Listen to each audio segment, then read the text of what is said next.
Muy buenas tardes, estimado docente. Me presento, mi nombre es Estefanía Polinado Rodríguez. Vengo a desarrollar un tema para el producto académico número 3 sobre el pluralismo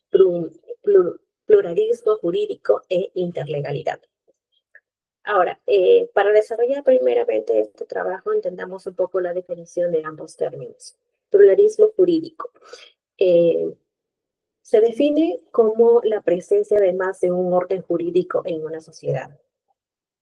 También se define como la multiplicidad de manifestaciones y prácticas normativas existentes en un mismo espacio sociopolítico, intervenidas por conflictos o consensos, pudiendo ser o no oficiales y que tienen su razón de ser en una necesidad existenciales, materiales y culturales. También entendamos que el pluralismo jurídico, propiamente como tal, hay un énfasis en establecer normas formales e informales, separándolas y categorizándolas. Ahora, como interlegalidad, entendemos un poco sobre esta definición, que es más dinámico, que se refiere a cómo las personas y comunidades navegan, combinan o negocian entre varios sistemas jurídicos en una vida diaria. No solo es coexistencia, sino interacción activa, sino interacción activa entre esos sistemas. La interlegalidad. En la interlegalidad, las normas dialogan unas con otras para complementar las diversas realidades. Ahora, ¿qué relación tiene entre el pluralismo jurídico y la interlegalidad? Estas son herramientas claves que reconocen, respetan y gestionan la diversidad cultural entre un sistema legal, especialmente en países con poblaciones indígenas, afrodescendientes o comunidades con formas propias, organización social y justicia. Ahora, ¿cómo estos reconocen y gestionan la diversidad cultural en los sistemas legales?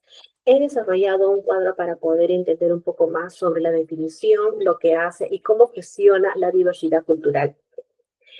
El mecanismo de pluralismo jurídico, ¿qué es lo que hace? Reconoce múltiples sistemas legales. ¿Y cómo se gestiona la diversidad cultural en el pluralismo jurídico? Da validez y autonomía a los sistemas jurídicos propios de comunidades. Ahora, la interlegalidad, ¿qué es lo que hace?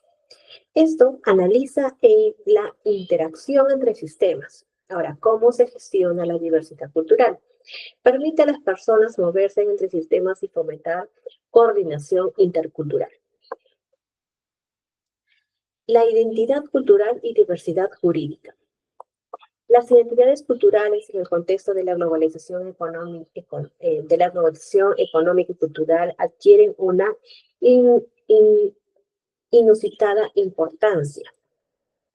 Ahora, el pluralismo jurídico reconoce que no hay una forma válida de hacer justicia, ¿no? Como hemos mencionado anteriormente. Parte del principio de que las comunidades tienen derecho a sus propias normas, valores y procedimientos, especialmente cuando están basados en su historia, cosmovisión o formas tradicionales de convivencia.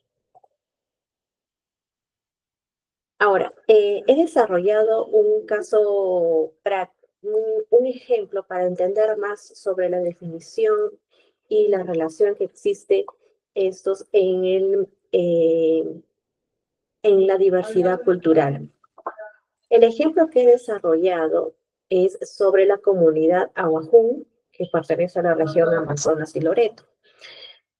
Los Aguajún son uno de los pueblos indígenas amazónicos más numerosos del Perú. Tienen un sistema normativo propio basado en valores colectivos, armonía en la naturaleza y relaciones familiares extensas cuando surge un conflicto, por ejemplo, violencia doméstica, hurto o disputas territoriales. Recurren a sus autoridades tradicionales como el APO, que son líderes comunales o sabios.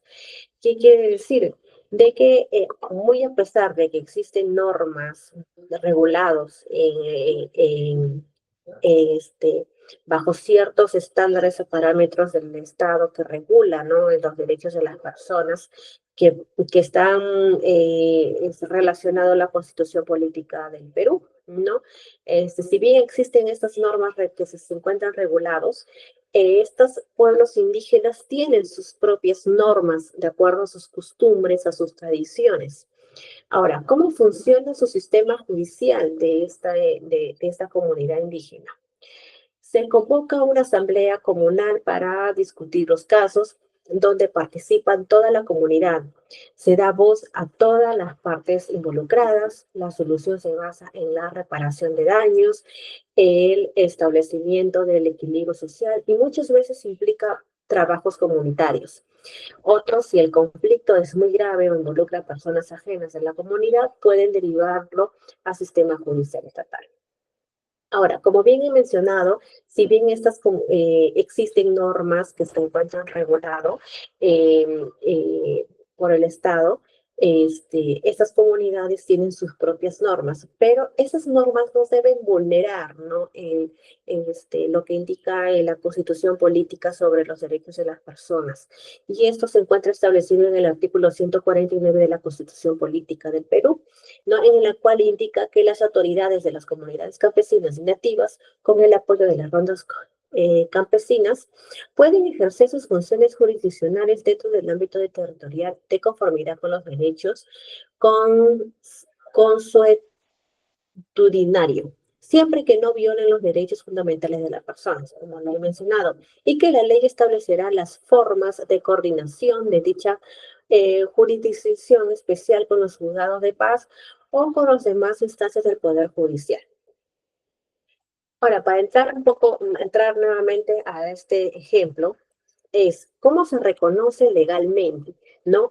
Eh, Como bien lo he mencionado, esto se encuentra regulado en el artículo 149, también se encuentra regulado en el convenio 169 de la OI, que el Perú ha ratificado lo que indica la Constitución Política. Ambos reconocen el derecho de los pueblos indígenas y a aplicar sus propios derechos siempre que no vulnere los derechos fundamentales, ¿no? Los derechos de las personas.